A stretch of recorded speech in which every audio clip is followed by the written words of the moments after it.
Halo teman-teman, kita balik lagi di video soal dan pembahasan UKOM. Kali ini kita akan bahas soal UKOM keluarga, gerontik, dan juga gawat darurat. Sebelum kita mulai, jangan lupa teman-teman untuk subscribe di channel ini dan juga like-nya ya. Oke, kita langsung saja mulai di pembahasan pertama, yaitu soal dari keperawatan keluarga. Soal pertama. Seorang ibu berusia 35 tahun datang ke puskesmas untuk memeriksakan kesehatan anaknya yang sering mengalami batuk dan juga pilek. Ibu tersebut mengatakan bahwa lingkungan di rumah sering lembab dan penuh dengan asap rokok. Pertanyaannya, apa intervensi utama yang harus dilakukan perawat untuk membantu keluarga tersebut? Saya kasih waktu 5 detik buat teman-teman untuk menjawab.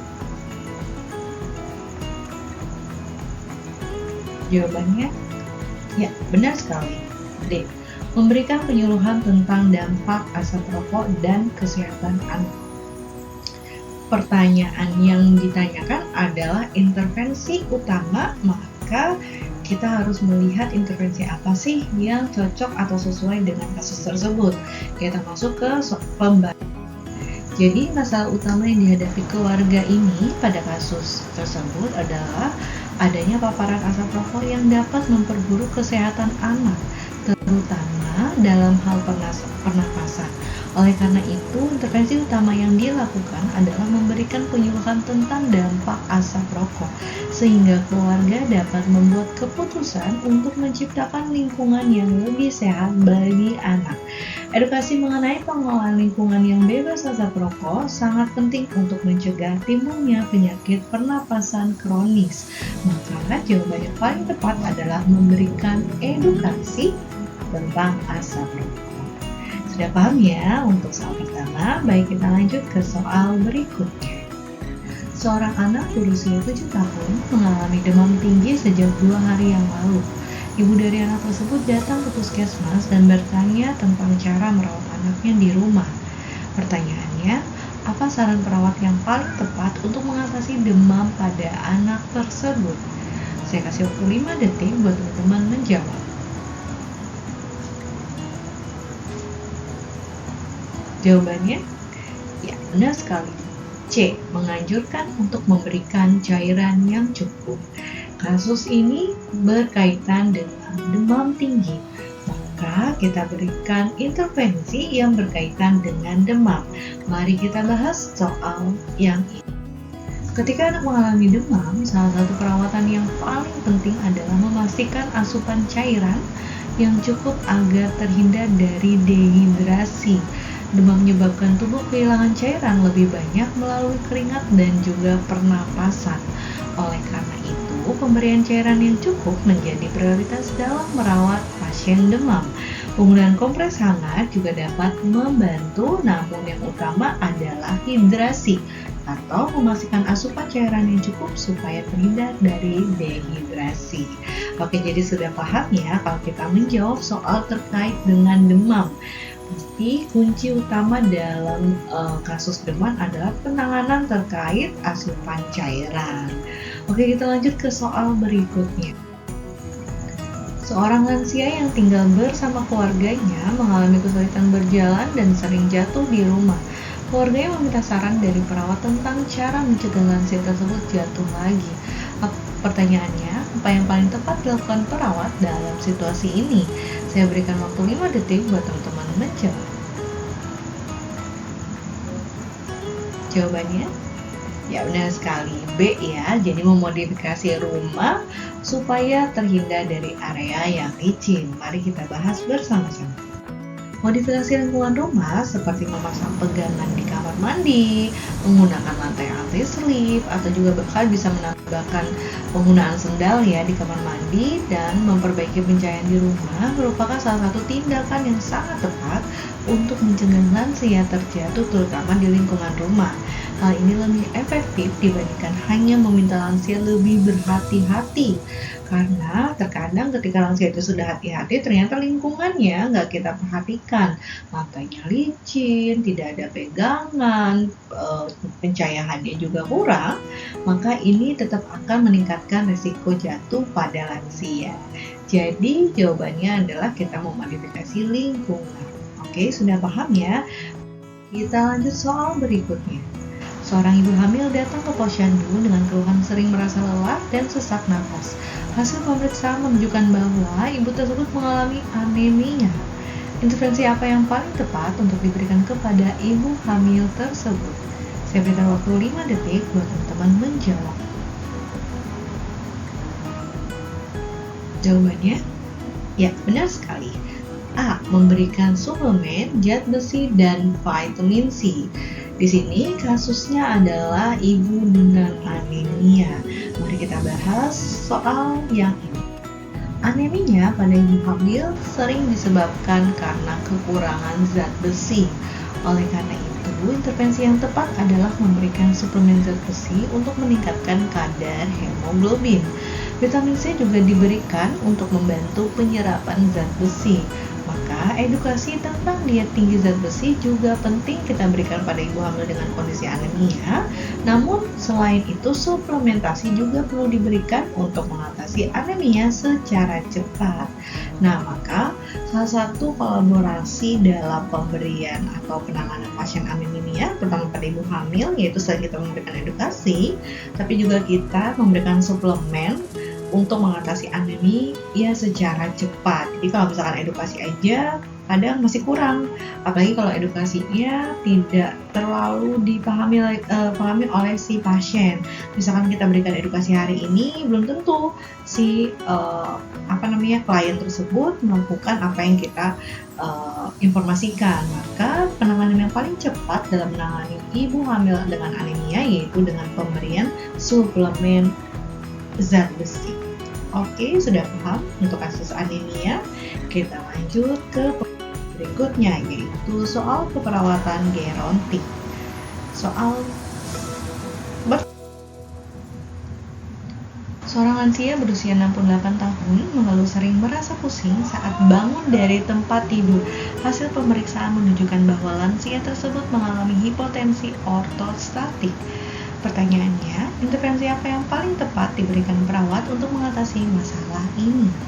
Saya berikan waktu 5 detik untuk teman-teman menjawab. Jawabannya benar sekali, yaitu B. Menganjurkan untuk bangun secara perlahan dari posisi duduk atau berbaring. Mungkin teman-teman pernah dengar kali ya tentang hipotensi ortostatik. Nah, apa sih hipotensi ortostatik? Jadi hipotensi ortostatik merupakan salah satu kondisi di mana adanya penurunan tekanan darah yang terjadi saat perubahan posisi dari berbaring ke duduk ataupun berdiri yang dapat menyebabkan pusing. Nah, ini biasanya disebabkan karena otak itu belum cukup suplai oksigennya karena kan posisi kita sedang duduk atau sedang berbaring yang dimana secara kayak gravitasi kondisinya kita sedang datar nih, maka ketika kita terburu-buru dari posisi berbaring ke duduk ataupun berdiri, maka otak kita ini belum cukup kadar oksigennya, maka yang akan terjadi adalah gejala pusing ya. Jadi sebenarnya tidak hanya terjadi pada lansia, tapi juga kadang orang-orang dewasa juga mengalami hal yang sama gitu ya. Maka ini disebutnya dengan hipotensi ortostatik. Maka intervensi utama yang dapat kita berikan adalah menganjurkan lansia untuk bangun secara perlahan dari posisi duduk ataupun berbaring. Jadi supaya tidak langsung terburu-buru.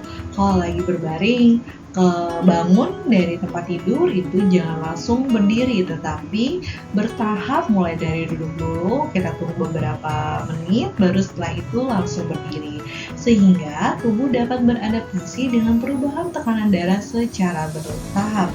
Hal ini dapat membantu mencegah lansia dari kejadian atau gejala pusing ataupun jatuh gitu ya. Jadi ini adalah kasus di mana ketika kondisi klien yaitu mengalami hipotensi ortostatik. Oke, lanjut ke soal berikutnya. Seorang lansia dengan demensia sering mengalami disorientasi waktu dan juga tempat. Pertanyaannya, apa tindakan yang paling tepat dilakukan oleh perawat untuk membantu lansia tersebut? Saya berikan waktu 5 detik untuk teman-teman menjawab. Jawabannya, ya benar sekali. A ya, menyediakan jam besar dan juga kalender di kamar. Karena ini kasusnya lansia dengan demensia yang mengalami disorientasi waktu dan juga tempat. Maka kita bantu dengan pemberian jam dan juga kalender untuk mengingat waktu dan juga tempat. Mari kita bahas soal ini.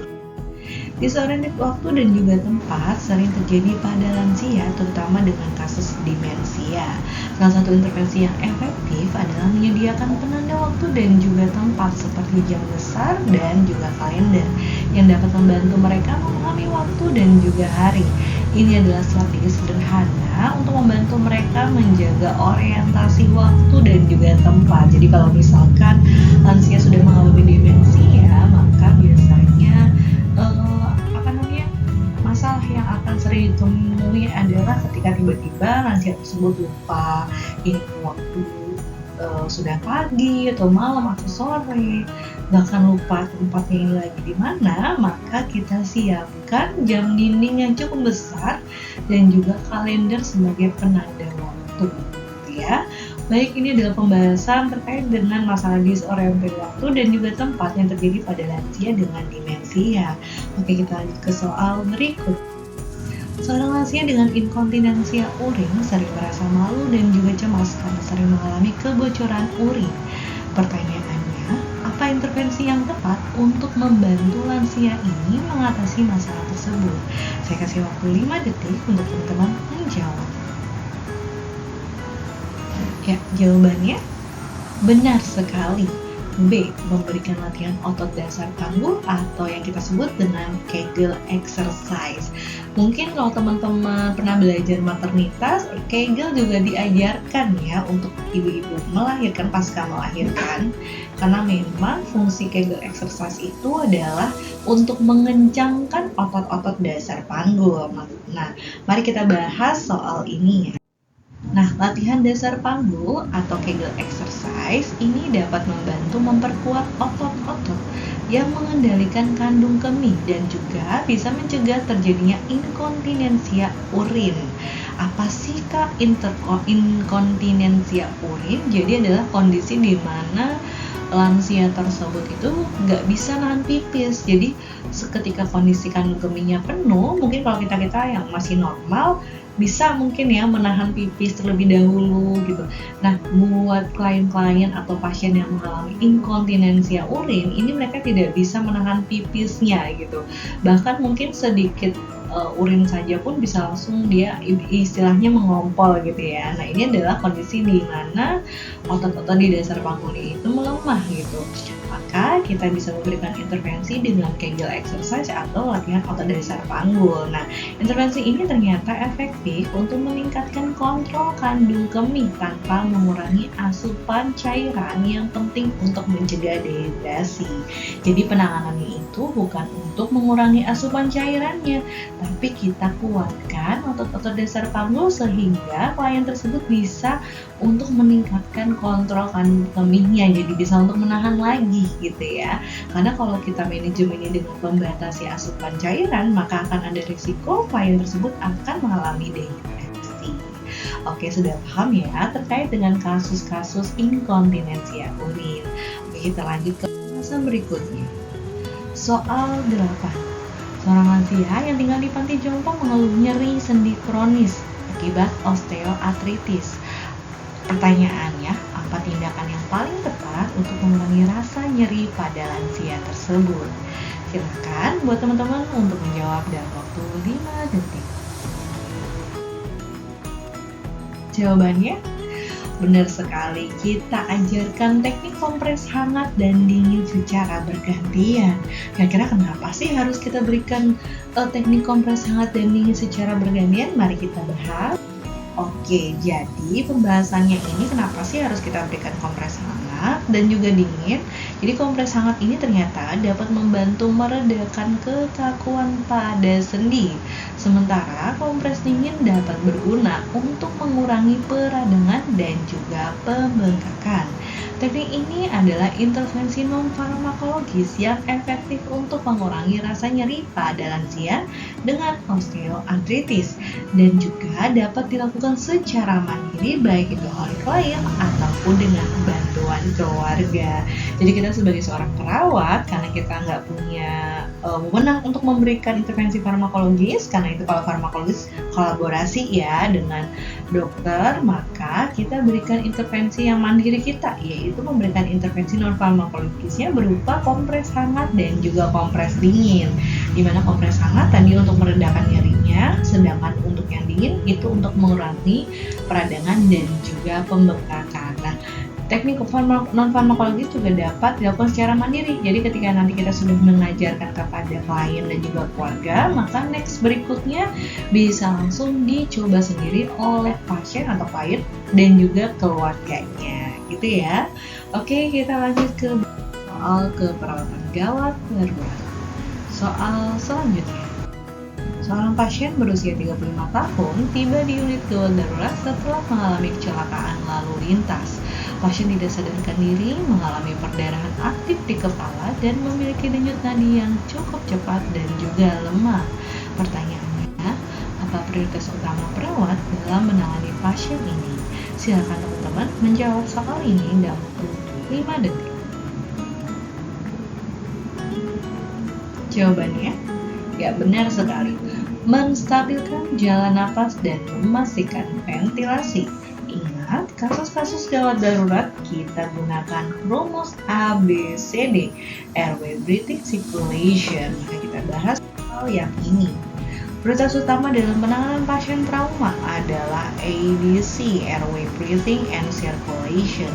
Langkah pertama yang harus dilakukan adalah menstabilkan jalan napas atau airway dan memastikan pasien memiliki ventilasi yang cukup adekuat. Setelah jalan napas dan pernapasan stabil, baru langkah selanjutnya adalah menghentikan perdarahan dan juga pemasangan infus. Jadi kunci utama dalam menjawab soal gender, karena itu kan soal-soal kegawatan, maka teman-teman pegang saja rumus protokolnya, yaitu ABC-nya, Airway Breathing Circulation. Ini yang harus dipegang ketika nanti teman-teman menemukan soal intervensi utama atau intervensi apa sih yang harus dilakukan untuk pertama kali, maka pakai rumus ABC-nya, Airway Breathing Circulation. Kita fokuskan dulu di pertama, yaitu menangani airway atau jalan nafas. Baru setelah kita menyelesaikan kasus airway-nya, maka kita fokus kedua, yaitu breathing-nya, pemberian ventilasinya seperti oksigen gitu ya. Lalu selanjutnya ke circulation-nya, bagaimana pernapasannya dan juga menghentikan perdarahannya. Sudah paham ya dalam menjawab soal ganda? Yang terpenting kunci utama adalah rumus ABC. Oke, soal berikut. Seorang pasien dibawa ke IGD dalam keadaan shock anafilaksis setelah disengat lebah. Pasien mengalami sesak nafas, pembengkakan wajah, dan ruam di seluruh tubuh. Pertanyaannya, apa tindakan pertama yang harus dilakukan oleh perawat? Silakan teman-teman untuk menjawab dalam waktu 5 detik. Ya, jawabannya benar sekali. Memberikan adrenalin secara intramuskular. Oke, kita bahas apa sih shock anafilaktik. Jadi kalau teman-teman yang belum tahu, shock anafilaktik adalah keadaan shock di mana disebabkan karena adanya racun ya. Jadi kalau misalkan ini kan kasusnya karena tersengat lebah. Nah, dari sengatan lebah itu dia akan menjadi respon racun ya di dalam tubuh kita, maka itu bisa mengakibatkan shock kalau kadar racunnya terlalu banyak sehingga tubuh itu tidak bisa lagi toleran dengan racunnya, maka bisa mengakibatkan shock. Nah, kalau misalkan kasus-kasus pendarahan, pasien kecelakaan dengan pendarahan hebat mengalami shock, maka kita sebut dengan shock hemoragik. Ya, nah ini kalau kasus pada shock anafilaktik, pemberian adrenalin secara IM itu merupakan tindakan prioritas utama yang harus dilakukan untuk menghentikan reaksi alergi berat. Adrenalin ini dapat membantu membuka jalan napas yang menyempit, menstabilkan tekanan darah, dan mengurangi pembengkakan oksigen dan cairan infus juga diperlukan. Tetapi adrenalin harus diberikan secara secepat mungkin.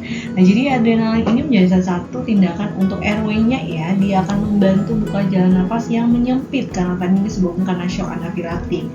Jadi ada racun, itu akan menyebabkan adanya respon tubuh di mana jalur nafas yang menyempit sehingga pasien mengalami sesak nafas. Maka kita buka dulu nih dengan adrenalin dengan pemberian adrenalin untuk membuka jalan napas yang menyempit gitu ya. Baru setelah ditangani airway-nya, maka kita berikan breathing yaitu dengan oksigen dan juga kita pemberian cairan infus. Oke, udah paham ya terkait manajemen shock anafilaktik? Oke, selanjutnya bisa teman-teman coba untuk latihan mandiri. Sini sudah saya siapkan ada beberapa kasus atau soal yang bisa teman-teman coba secara gratis untuk latihan sendiri ya. Jadi tadi sudah beberapa kasus atau soal yang sudah saya bahas. Setelah itu teman-teman silakan bisa mencobanya sendiri. Oke, gimana? Sudah mulai ada gambaran kan terkait dengan soal-soal keperawatan gerontik, keluarga dan juga gadar. Nah, maka teman-teman harus ingat ya, dimana ketika kita sedang mengerjakan soal UKOM, yang terpenting adalah bukan seberapa pintarnya kalian, tapi seberapa gigih kamu berusaha. Oke, sekian yang sudah saya sampaikan. Semoga teman-teman semua bisa sukses UKOM lulusnya 100%. Amin. Oke, sekian yang saya sampaikan. Semoga bisa bermanfaat untuk teman-teman semua. Kita jumpa lagi di video berikutnya tentang pembahasan soal UKOM. Terima kasih, jangan lupa subscribe dan juga komen di video ini kalau ada pertanyaan dan juga diskusi lebih lanjut.